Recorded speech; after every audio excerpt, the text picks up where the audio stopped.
এই জন্য আমরা রাস্তা বন্ধ রাখছি। রাস্তার মধ্যে সিকিউরিটি চাই, নাহলে রাস্তা বন্ধ চাই। দুই একটা করবেন। আর রাস্তার মধ্যে গাড়ি অ্যাক্সিডেন্ট করে মানুষ মারা গেলে পুলিশ লাশ নিত কেন লাগিয়া? পুলিশে কি লাশ কি অ্যাক্সিডেন্ট করে মারা গেছে? লাশ কি আত্মহত্যা করে মারা গেছে? লাশ নিত পুলিশে কিসের জন্য? ওরা ইনকাম করার জন্য। টিয়া লাশ নিত, টিয়া পকেটে ঢোয়ানোর জন্য লাশ নিত। এটা আমরা দাবি স্যার, প্রতিনিয়ত মানুষ মরতেছে।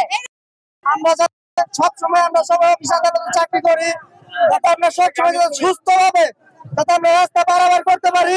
আমি এই দাবিতে আমি কাছে আমি যাতে সবসময় সুস্থ ভাবে যাতে আমরা পারাবার করতে পারি, এটি আমাদের দাবি। আমরা যতক্ষণ পর্যন্ত আমাদের জীবনে নিরাপত্তা না পাবো, ততক্ষণ কোনো গাড়ি কোনো কিচ্ছু চলবে না।